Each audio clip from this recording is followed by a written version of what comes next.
All right, guys, how's it going? It's Andrew again. Sorry about that. We're gonna see if we can get Tyson on here. He said he was having trouble with his Wi-Fi. That's why he couldn't join us before, but that's all right. We're gonna hopefully get him on here this time.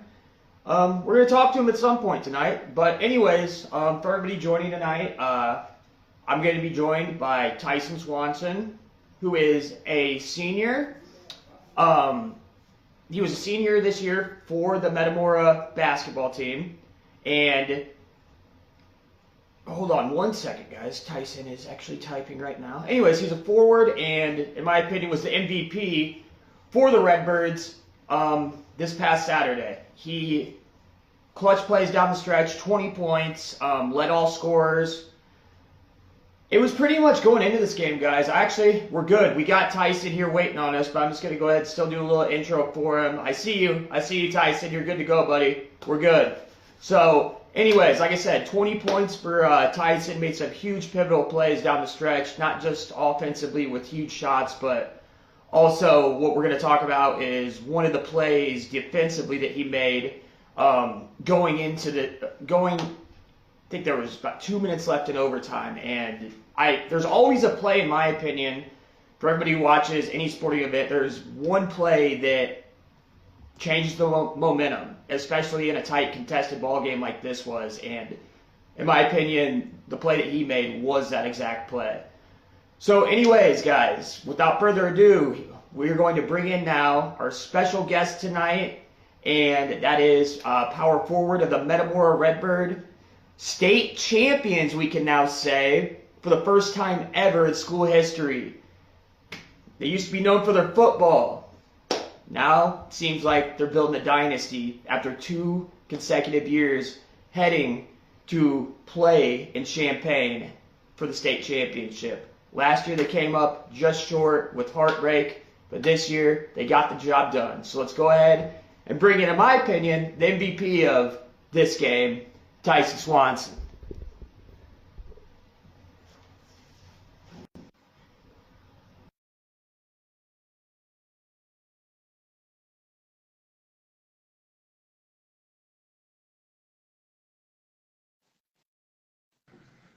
I think I'm. There he is. All right, we got him on here, man. Yep. Yeah, all right. Can What's up? you hear everybody? Yeah, I can hear you. All right, good to go. Sweet, man. Well, like I was talking, I always call everybody that I'm interviewing before just to talk and get everybody set up, and I already warned him. I said, it's live TV, man. There's usually always some type of technical difficulties, but Yep. we figured it out. Take 2. Only took 2 tries this time. Sometimes it's taken 4 before, but we're good to go, buddy. But what's going on, man? How you doing tonight? I'm doing good. Yeah, man. Where are you at tonight? What are you doing? I'm just over at a buddy's house playing some poker. Playing some poker, man. Yeah. A gambling man. So, anyways, Tyson, man, like I was just, talking. Congratulations, obviously, on 32 straight wins, and finally that long sought after 365-day journey to being a state champion, man. So how's that feel that now for the rest of your life, man, you 60 years old, I don't know if you'll still be in Metamora at that point, sitting at the barber shop or wherever we'll be 60 years from now, man. You can tell your grandkids about this, man. And how does it feel to be a state champion? I mean, you can't really put it in words how it feels. It's just unbelievable, especially coming back from last year, coming up 1 game short. I mean, it was still cool to be the runner-up, but obviously it's a lot sweeter as the state champion. Feels much better.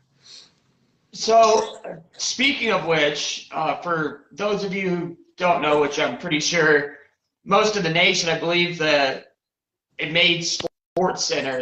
I wrote an article probably about 2 or 3 years ago, and the title of it was called "The Thrill of Victory and the Agony of Defeat." Man. That's just what it is, man. When it comes to sports, man, that's a beautiful thing, and also the tough thing about it, man. But what you guys did had to swallow that pill, and sometimes you need something like that to spark that fire, man. So maybe if that didn't happen, you know, the absolute prayer of a shot that falls for Sacred Heart Griffin, man, maybe you guys don't have that hunger to go and get it this year. You know, we can't say we can't go back and change anything. So let's go ahead and flash back to March 11th, 2022, man. You guys this close, overtime, going against the Cyclones. Ball kicks off the guy's foot, goes behind the three-point line, falling down. You were standing to his right, and it seemed like time froze there for a second. Even for me, just being a spectator, I can't even imagine being on the court, how slow that moment was, just watching the ball bounce, bounce, bounce in. Yeah. So go ahead and talk about that. Yeah, no, I really did. It felt like it was in slow motion. And then, like, as soon as the ball went in, I grabbed it. I was trying to inbound the ball to maybe get a last-second shot for us. But then I heard the buzzer sound, and it was all over.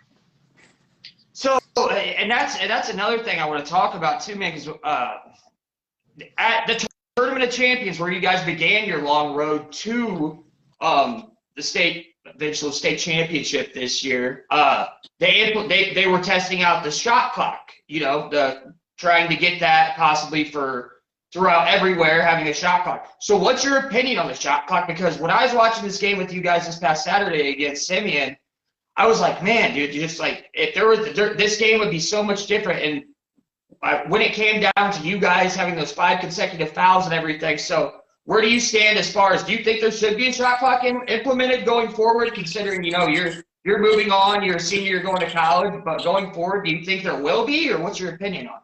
I think there will be. I can see both sides of it, like, because some coaches will just hold the ball the whole quarter. Sometimes you see really low scoring games. And how do you feel about that? Because I know it's varied opinions. Do you think it's good strategically? Because I'll give my opinion. I think it's kind of.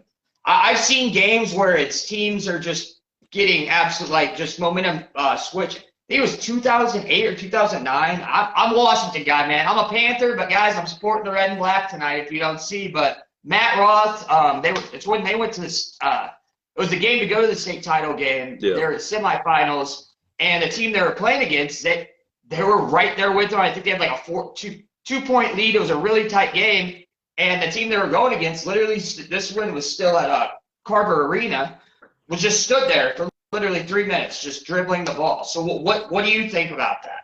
What are you thinking? If a team's doing that to you, how do you feel about it?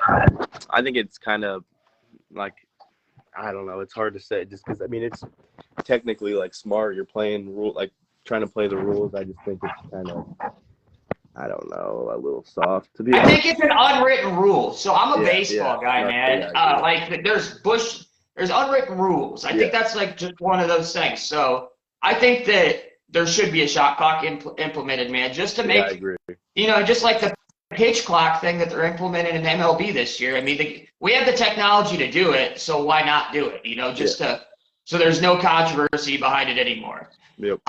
So anyways, man, walk me through, man. That ball goes through for Sacred Heart Griffin. You try to get the ball in bounds, just trying to, put up a prayer, and then the buzzer sounds. You go from this high feeling of, man, we did it, to the feeling of shock, what just happened in this moment. I mean, what was your reaction like initially, right? Like, what was going through your head? I honestly can't even think of like what I was thinking of. I just remember my heart sank, and it was just, I mean, it just sucked. It was a terrible feeling. And then we had to go up and answer questions about it, and obviously didn't really, at that time, I did not want to talk about it. Yeah. It just definitely you got the NBA treatment. They're at the state. Yeah, man, you got to go and talk to the media, man. Oh, ask 10 questions that you don't even want to answer. All you want to do is probably just go back to Metamora and just not even think about it.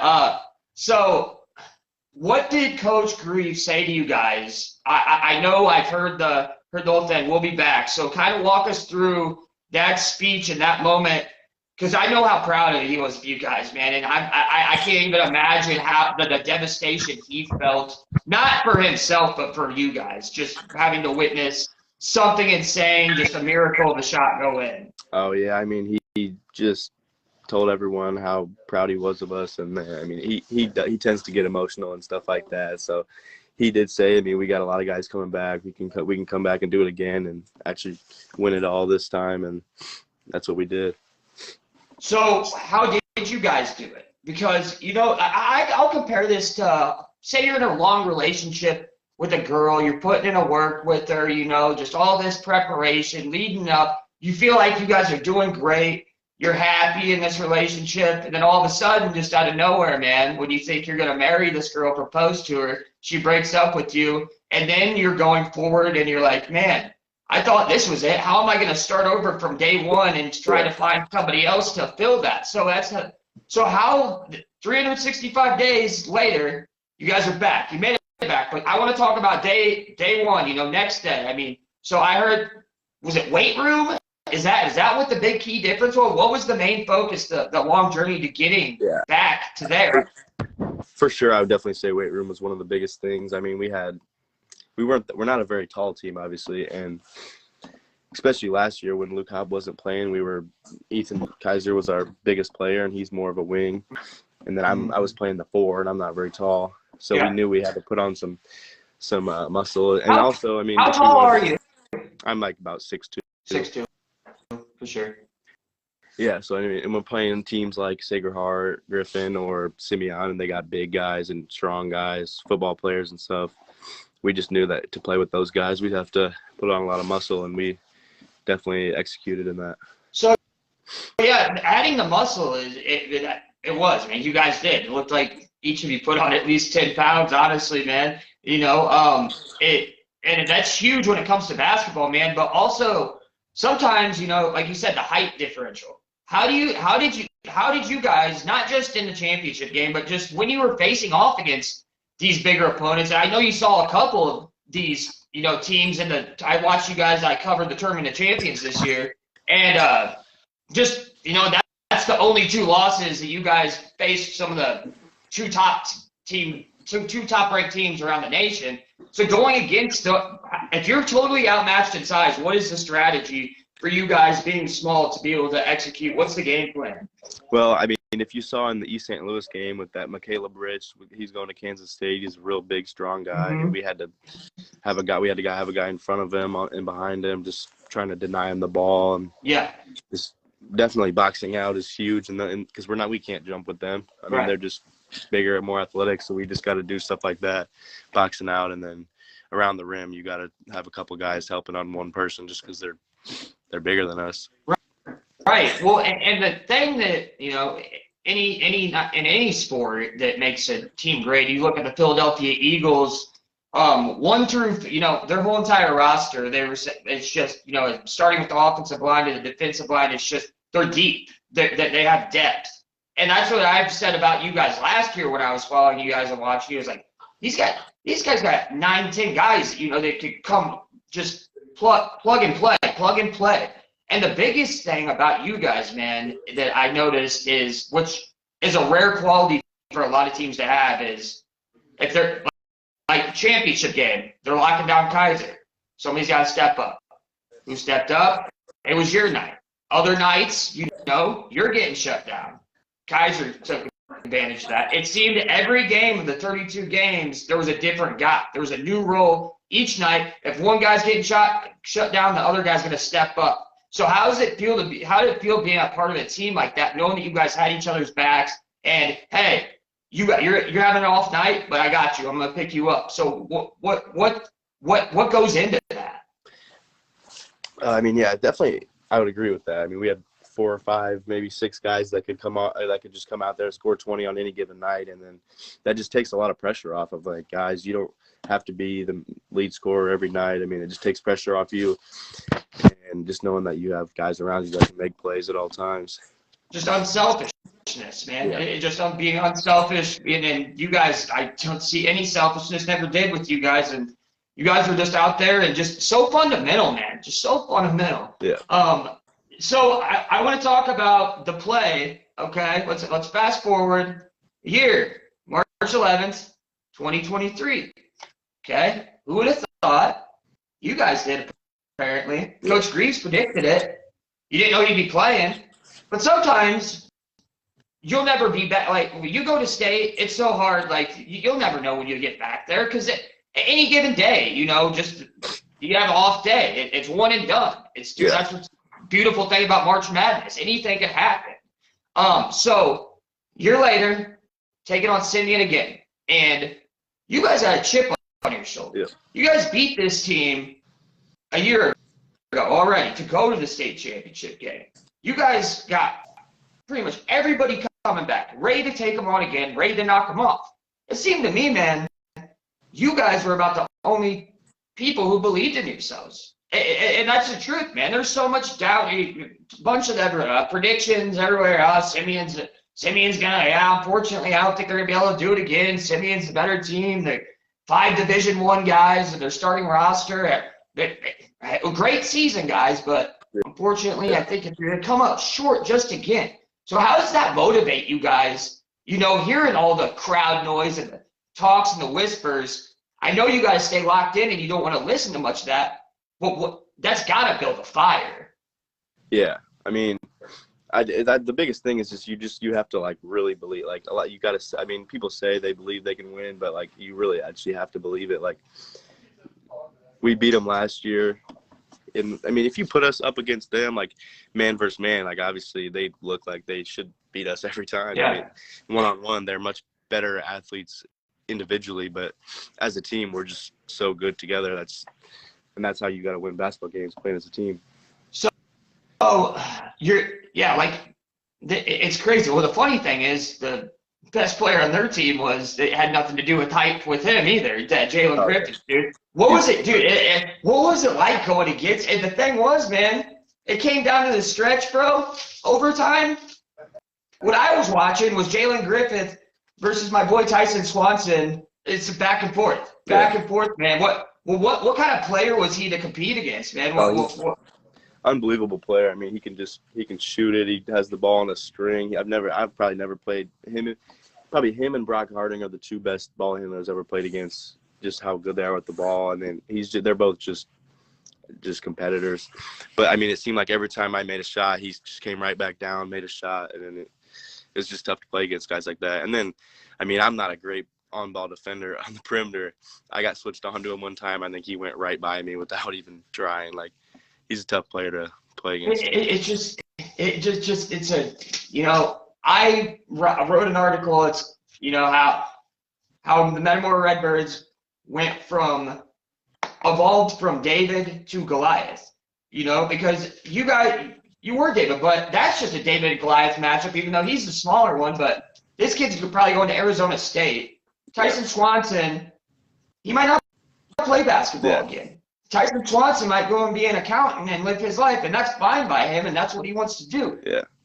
That's just crazy, man. And that's what's the beautiful thing about sports, man. You love this game, and you knew this may be it. Was that going through your head? This may be the last time I play competitively in a basketball game? Is that what drove you? That's definitely one of the bigger motivators. It was that, and then also just like I didn't want to feel the way that I felt last year after the game. That was a huge thing.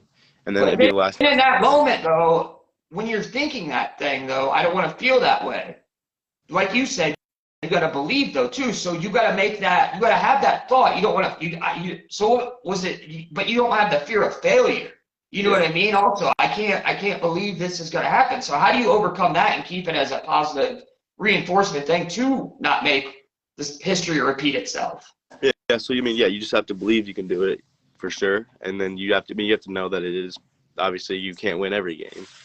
I mean, but at this 32 game win streak, you kind of just get used to winning. You kind of forget what it's like to lose a little bit. So you kind of do. That just gives you a lot of confidence, right? Going in every game. Well, and then I saw a quote you said. You said you guys are not overrated. Because I was saying, it's just all this hype. Yeah, it's coming to an end. And now you beat them twice, man. And I saw another quote from since you guys won state, maybe you'll be ranked 3rd in the rankings next year,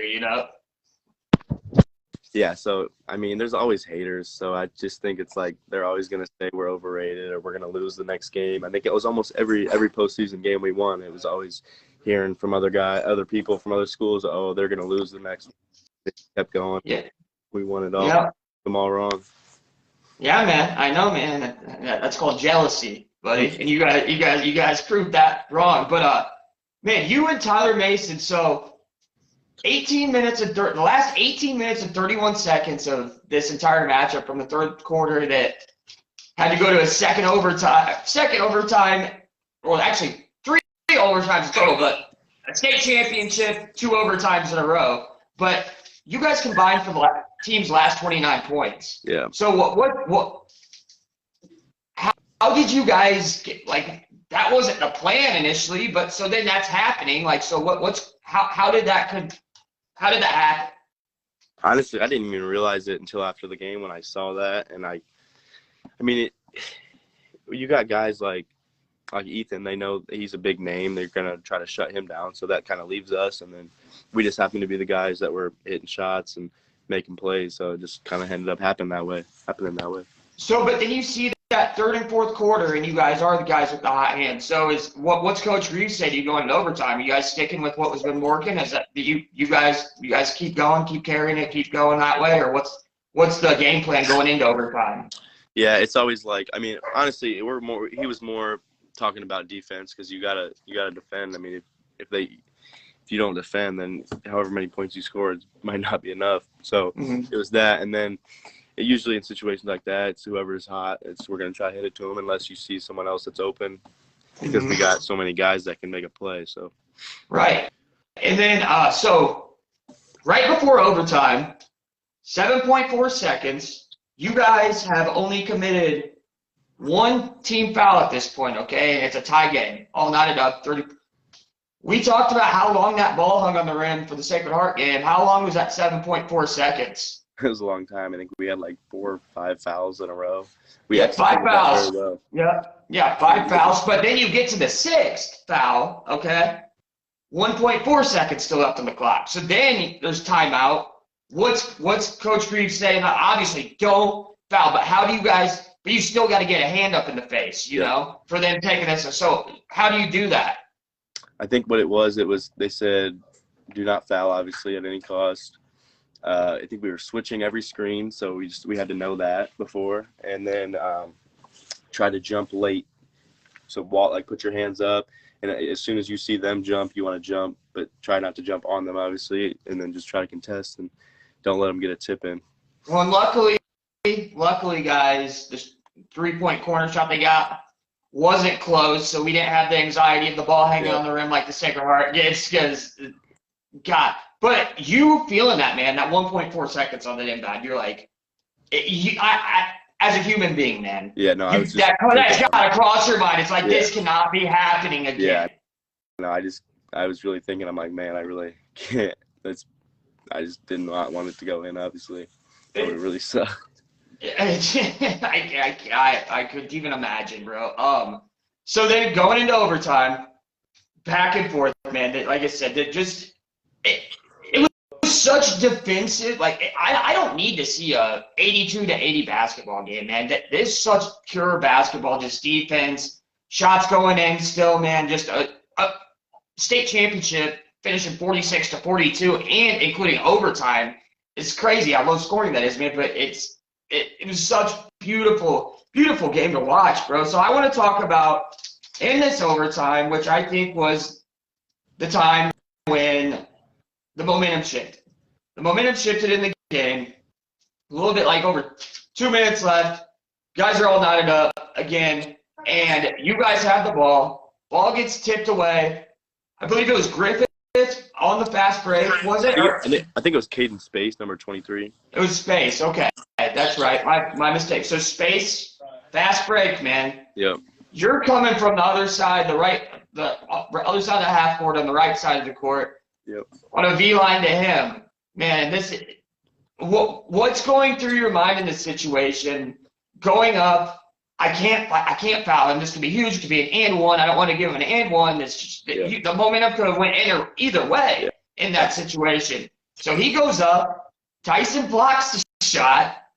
Not only does he block the shot, the ball hits off of Space, rolls out of bounds, Metamora ball.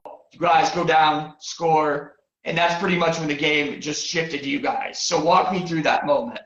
So honestly, yeah, I saw that happen. I just had to try to get to the rim as fast as I could. And honestly, I wasn't even really trying to block it. Honestly, I was just trying to put my hands. I was trying to wall up, not foul. Obviously, didn't want to get a 3-point play, and then it ended up hitting my hand. So I kind of pushed it down, and it ended up falling on him. And I was making sure the ref saw it. That it landed on him, and then. Yeah. I think you're like. Yeah. Yeah, it was a big play. But then also in that situation, you'll see a lot of guys like just in such a high pressure situation, man. But like, I mean, you got ice in your veins. Clearly, you've always stepped up in the big moments, man. They call you Mr. Big Shot. And anyways, though, man, so a lot of young players or inexperienced guys in that situation might go down and try to foul him and prevent him from even getting a shot up just to send him to the line. So what made you? Did you think about doing that at all in that situation, possibly instead of putting your hands up? I think I knew I was going to be there in time, so I just was going to try to just contest the shot and not foul. Yeah. I want to ask you this though, man. Like, what this year? What do you think was the moment that you guys? I know you guys always believed in yourself, clearly, but when did it become a reality? Like, hey, we're going to do this. We're going to run it back to state. We're going to go do this again. What do you know? Can you think of a key moment this year, any adversity that you guys overcame, and so you're like, we can do this?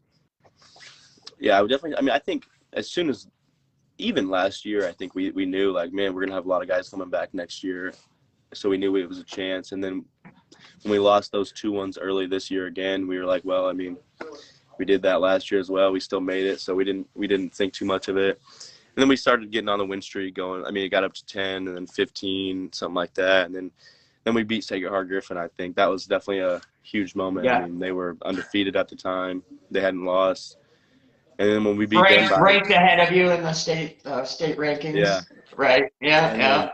When we beat them, like basically on their home floors in Springfield, that was definitely a huge thing. Like where we realized that man, we could play with anybody in the state. And then the win streak kept growing. I mean, we got to it was at 32 by the end. And we just, I think the Sacred Heart Griffin game was definitely the biggest swing, in motivation for us, that we knew we could do it again. Yeah, man. And the thing is that great teams, I don't know if you watch Barstool Sports at all, man, but they made T-shirts for their content. It says, "Make your free throws," for just the tournament coming up, man. That's one thing you guys always executed. So you guys go down after this big play, man, and then you're standing at the line. Might be the last time you're ever on the court, man, and you get to soak in all this moment. You guys have the lead, and there's 0.4 seconds left on the clock, man. When is this feeling starting to set in, that this is happening? Leading up to that, just walking to the line, you shooting that last free throw to seal it all, what's going through your mind? That was definitely the time, and honestly maybe even a little bit before that, when Tyler Mason, he made those 2 free throws to go up 4. I was I think it was maybe 10 seconds left. I'm like, man, I think it's pretty much over at that point. And it was just, you can't even imagine. I mean, I couldn't even put it in words what you're going through.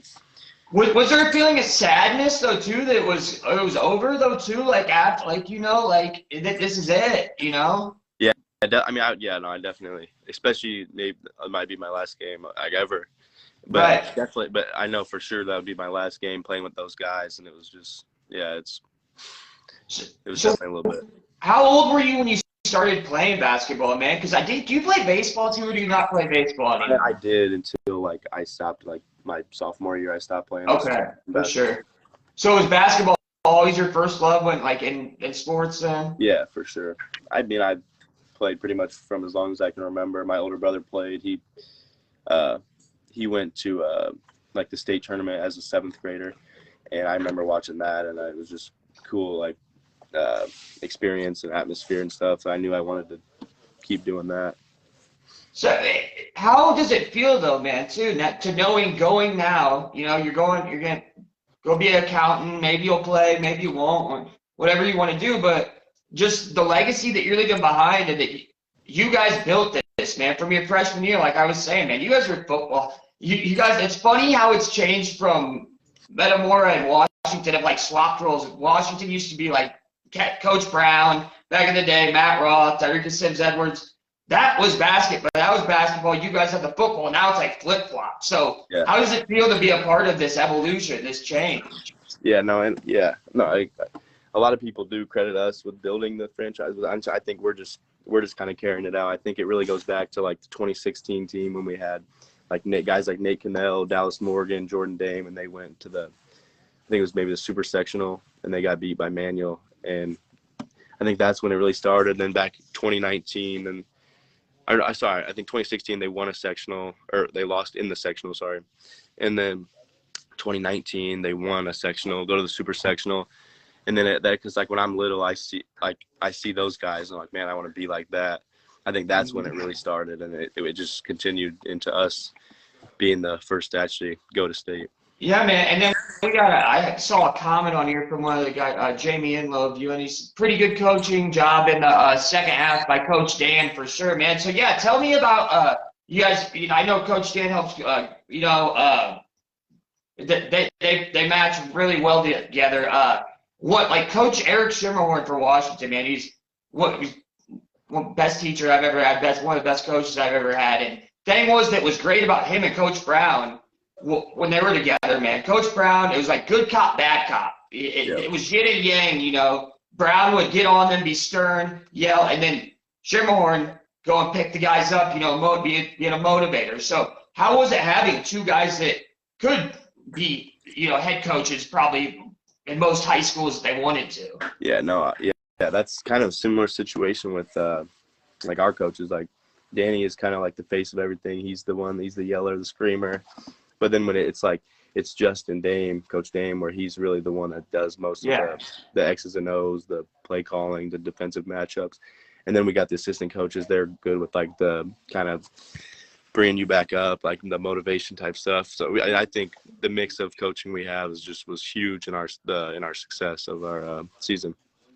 100%, man. And going forward too, man. So let's talk about. I believe I know you said you weren't 100% sure. Do you think so Metamora's 7th grade team, I believe, won state, and then the 8th graders were runner-ups in state. So something like that. So do you know any of these kids coming up really that something to look forward to as far as going forward? Any studs coming up for them? Yeah, no, I definitely say. I mean, there's a bunch of guys on the team that I talked to, and I think they look up to us, and right. I think I'm gonna try to like be there for those guys as much as I can, and come into practice and stuff after I'm done playing.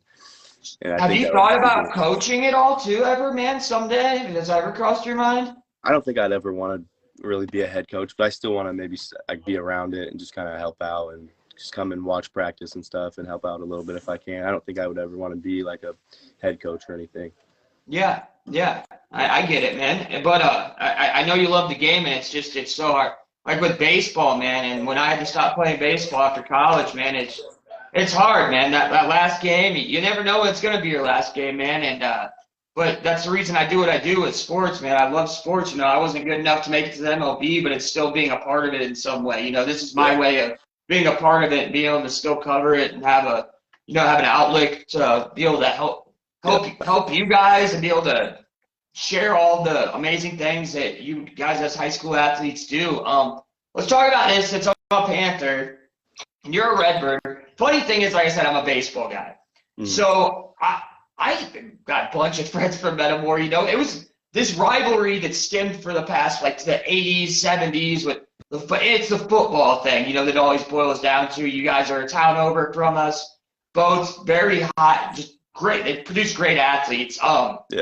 So anyways, what does it feel like going against the Panthers? Because the Morton Potters was always my big thing. That was my big rivalry. So what's it feel like going into Torrey Gymnasium now and being able to be like, hey guys, it's our time now. Just being able to, I know you guys made a statement win in the first meeting, ran it up on them, man. So what's it like going against that? Is that rivalry felt out there? Is it chippy out there? I mean, I wouldn't say it's too chippy. It definitely is a great feeling to beat you guys, though, to be honest. Because I remember my sophomore year I started, and we had to play against that. They had a really good team that year. Washington did. They had a bunch of seniors, Devin Vanderhei, guys like that, Ethan Mounts. Yeah. And I think they beat us 3 times, like all 3 times. We played them close twice, but then the last time we played them, it was their last game as a playing with those guys, and they really just smoked us, and that just terrible feeling. So Yeah, my little cousin Josh Hyder, he actually oh, yeah. played with the. He was on the bat. That's my little cousin. He's starting catcher for ICC Yeah. now. So I don't know if you remember playing against him, but I remember those games as well. Yeah. So did you play up your freshman year all the way through your senior then, or was it sophomore year when you got called up? I didn't play varsity my freshman year. Okay. But I did start sophomore and junior and senior year. Gotcha. Okay. So then, being a power forward and being 6'2", another one of the nicknames besides Mr. Big Shot that Tyson has is apparently the old man. So Yeah. go ahead and tell us a little bit of the story why they call you the old man. People guys just joke with me about it on the team, and the coaches, they just say, like, I kind of play, I have an old man's game. And another thing is, like, I had problems with my knees always hurting, so I couldn't always play and practice and stuff because they just hurt. So that's another reason they always just mess with me for that. It's got an old soul inside there, man, inside the young body. Yeah, man, yeah. Just wait. The knees ain't going to get no better. I know the feeling for playing baseball and football my whole life. So you come see me in 10 years and tell me how the knees feel then. Oh, yeah. I'm sure it's not going to be much better. So let's talk. So the reason I kind of got this connection with Tyson, I had a chance to meet your older brother. And then I know when I spoke with you and reached out to you yesterday, you told me you were celebrating with family and embracing all that moment. So how was that like, man, being able to go home and celebrate with all your loved ones? And I don't know who was like, if it was your dad or if it was your older brother, like who made you like fall in love with basketball? It was definitely like, it's like a family thing. My family is really big with sports. Like all my uncles played basketball, and like my dad played basketball, my brothers, and like, so it's always just been a big thing. And then to be able to have this much success is really cool to like be able to like experience it and then have them like be fans of it. How was the pups loose? Yeah. But then as far as the fans go too, man, you getting to take in that moment, man, on Sunday. How was it, that support from Redbird Nation, man? What was it like being able to just go and everybody being there and the whole entire town just embracing you guys? Oh no, it's unbelievable. I mean, I think we got one of the best fan bases like around. I mean, we had so many people from Metamora coming to all of our games. We had a lot of sold out games toward the end of the year, and it's awesome feeling. Yeah, no, I heard they were sending people away at the Richwoods matchup with you guys. They weren't even letting people in. It was just so packed. How was that game against Richwoods? I actually had Nehemiah Mason on my podcast after he hit that huge three-pointer in that 5 overtime game. I had him on right after the game. So what was it like? What do you think about Richwoods as far as like I think they were the most successful team in Peoria as far as making a run this year, which is kind of a change of the culture when it comes to like usually Central and Manual, you know? So what was it like going against them? I mean, they were a great team. They had they just played really good defense was I think their biggest thing. And I mean, they got up on us early. Even I think we were down at halftime, but we just knew, I think we had the confidence. We had beaten teams just as good as them, I think. And we just had to go back to our training and keep grinding. Well, it's crazy, guy, that your narrative. It's like Patrick Mahomes and the Chiefs. It's like they're when they're down. It's like we got them right where we got them right where we want them. Even last year, look back when you guys were down at Simeon and made that late comeback at the end, and then that's what was so ironic about it as well when you got to Sacred Heart, because it seemed like I was watching the exact same game, but it was like reversed. Yeah. You guys had that lead, and then going. So what sparks you guys? What's the whole like? God, right where we want them. You know, when being down, it's like I don't know. I don't know as a player. How did that make it an advantage for you guys trailing and then coming back? I would say the biggest thing for that is just the experience that we have. I mean, we had Ethan Kaiser, a 4-year starter, and then we had me, Drew Tucker, both 3-year starters. Tyler Mason started last year on a state championship or state runner-up team. So we just have so many guys that have played in big games, high pressure situations. So I think it's that experience that like none of us fall to the pressure of games like that. Yeah, and then so another huge thing behind you guys winning this year, good motivation besides the chip you guys had on your shoulder was Coach Greaves, man. His daughter Nikki battling, unfortunately, guys, breast cancer right now. And so what was it like, knowing that your coach is going through all this right now and still, showing up for you guys, being there for you guys? So how did you guys return that favor to show him that you're there for him and you guys went and you're going to win this championship for him and for his family? Oh yeah, that's a big thing we were playing for the whole year, was playing for her. And then we got to go down and meet her when we played in a tournament in Mississippi. That's where she's from. And then another motivator was also another player on our team, Briar Kamines. He's a senior, played with us. His dad was just recently diagnosed with pancreatic cancer. Mm-hmm. And it was a really tough situation, but that's just another reason. We were playing for, it was Mark Kamines.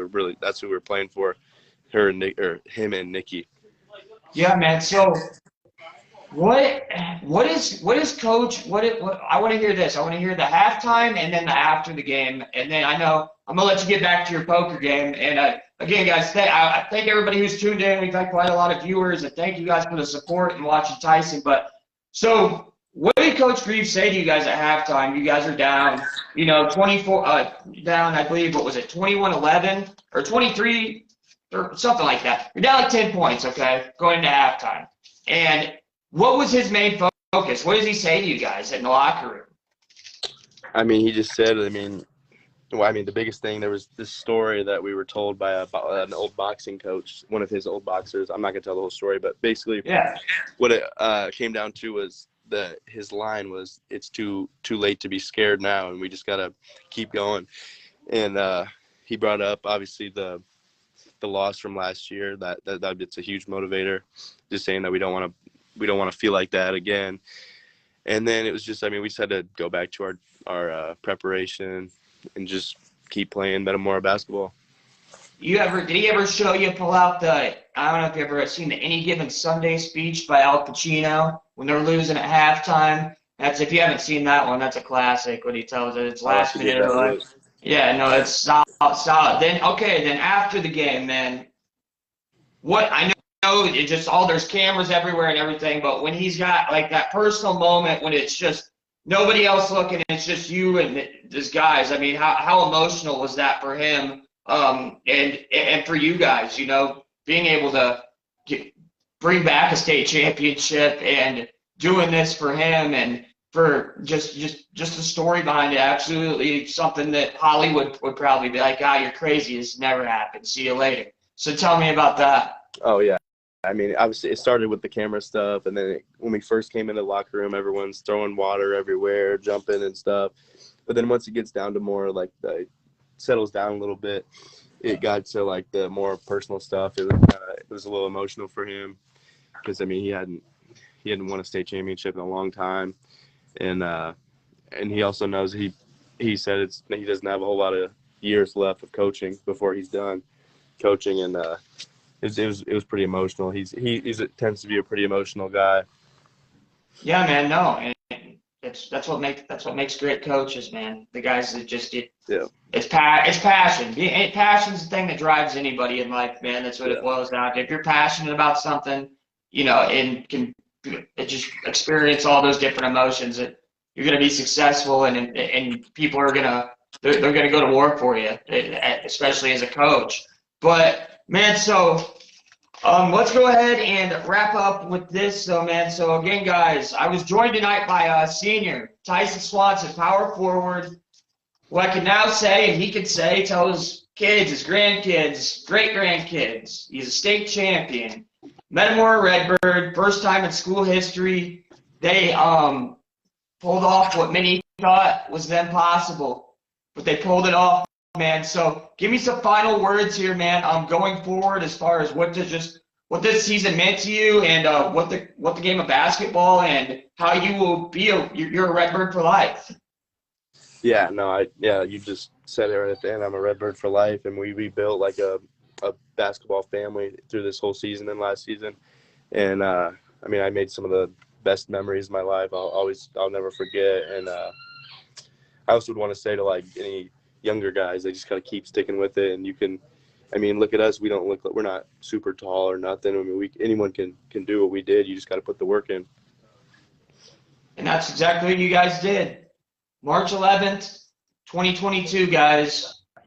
It was the biggest gut punch they could have ever had by losing in the state title game on an absolute prayer. 365 days later, they worked every single one, put in the weight room, and like Tyson just said, guys, don't judge a book by its cover. That's not what it comes down to. It boils down to hard work at the end of the day and dedication, and if you do that, good things are going to happen. So, Tyson, man, thank you so much again for joining me, man, and I'm going to be rooting for you. I might need an accountant someday, too, even if, you stop playing basketball, so I might have to keep that in mind. You just look at – hopefully this podcast will be huge, and maybe I'll have to have you go ahead and take a look at the books for me one day. How's that sound?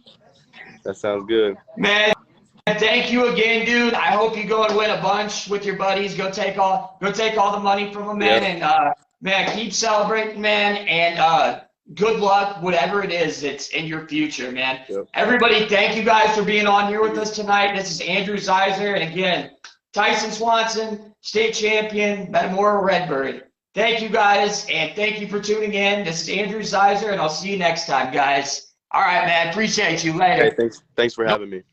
No problem, brother. I'll talk to you soon.